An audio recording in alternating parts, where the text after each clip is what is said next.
Hello, Bobby Torres of Frightbox Recording here to tell you that the Shure SM57 is the greatest microphone, in my opinion, of all time. Not only is it extremely affordable, but it's also really durable. You can pretty much hammer nails with the thing. And on top of that, it sounds great on so many different sources. Drums, guitars, and even vocals, which most people don't know. Yes, it's true. The Shure SM57 is an amazing vocal mic. And again, it's very affordable and perfect for home recording. The problem is most people honestly have no idea on how to EQ the microphone to sound like a condenser microphone. And the good news is that it's extremely simple. You only need 3 key EQ moves, and you could do this with a stock EQ within your DAW. So with that being said, let's dive into how you could do this within your own home studio. Let's do it.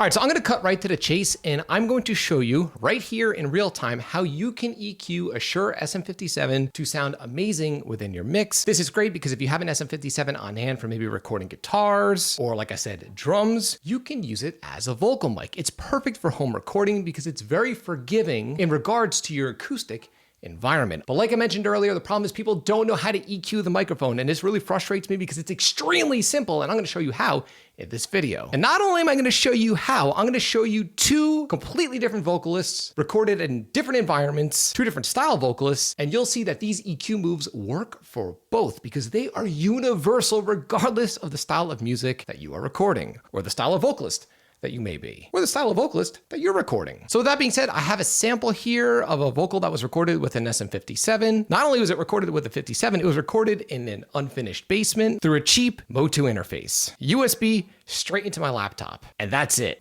Doesn't get much more budget than that. So let's play the final vocal, and then I'm gonna take the EQ off and show you exactly how I EQ'd this vocal to sound the way it does. Let's check it out.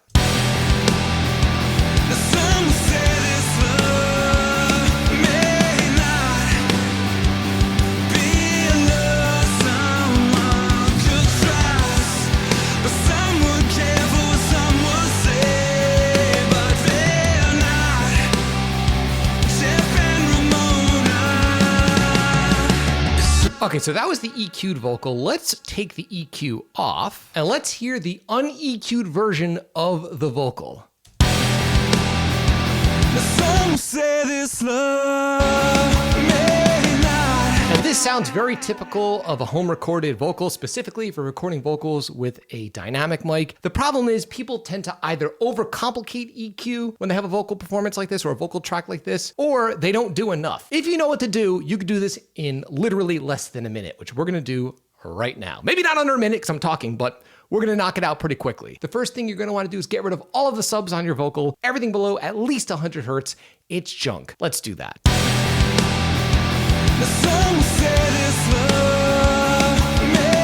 So what I've decided to do is roll off all frequencies below around 225 Hertz. Everything below that is really not usable. Remember, it's a vocal track. It's not an 808 kick or bass guitar. The next thing you're gonna wanna do is reduce all frequencies below around 800 Hertz with a low shelf filter. Now, the reason why I like this is it keeps things nice and simple. It's sort of like turning the bass down on the stereo in your car. It's a broad stroke EQ move, and it gets you closer to the final result without doing much. Because by reducing the low end, we've already gotten rid of the stuff that's really junk, but by reducing the frequencies that we don't want as much of, you're revealing more of the high frequencies. Let's do that.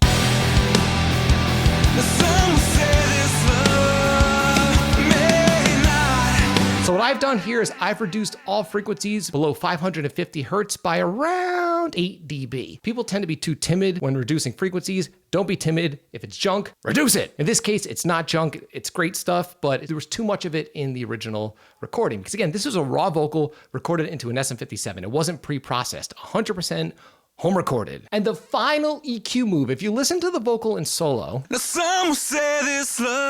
sounds clean, but there's a little bit of nasalness happening. And that has nothing to do with the vocalist. That's just the nature of the microphone and the fact that this was a raw recording.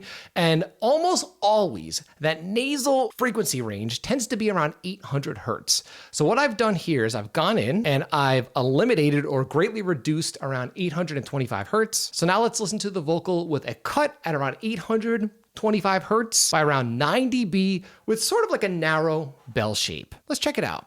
Now some will say this love may not be a love someone could trust. That simple cut really opens up the vocal sound, and we've only done 3 EQ moves here. This is not rocket science, and I'm using an ancient plugin. The stock EQ in your DAW, I'm sure, is way more fancy than what I'm using here, so there should be nothing stopping you from achieving the results that you're looking for. All right, so to drive the point home and to prove that this will work with pretty much any vocalist, I have a female vocalist here, again, recorded with a Shure SM57 into a cheap USB interface, this time in my unfinished, crappy basement. And let's hear the final result, and then I'm gonna break down the EQ moves and show you how I achieved the result that you're hearing. Let's check it out.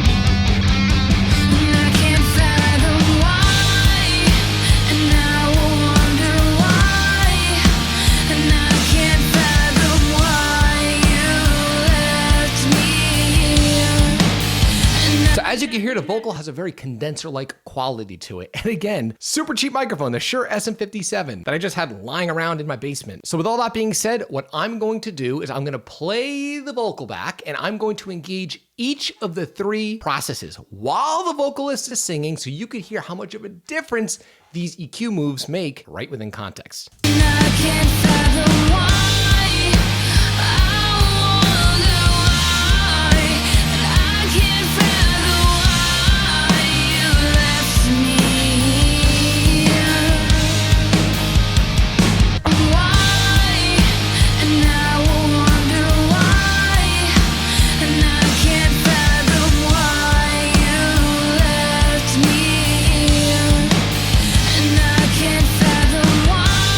So with the EQ engaged, it makes the vocals sound like they were recorded through a high-end condenser microphone. From nasally and weird sounding to nectar-like and very musical sounding. And in this case, almost the exact same EQ, rolling off all frequencies below 200 hertz with a high-pass filter, reducing with a low shelf filter all frequencies below 500 hertz by around 8.5 dB. And again, that nasally cut that typically happens around 800 hertz. In this case, I'm pulling out at 875 hertz by 9 dB with a narrow bell.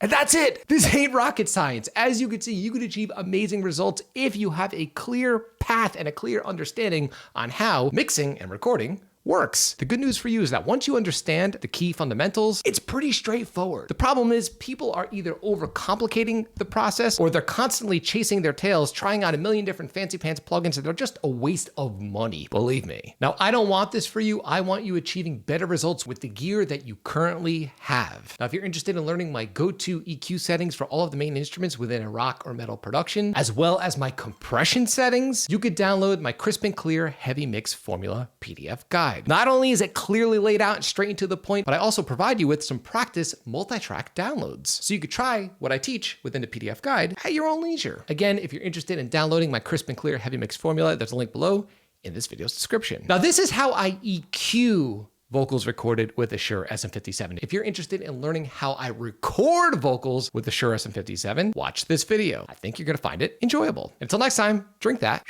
Spindrift.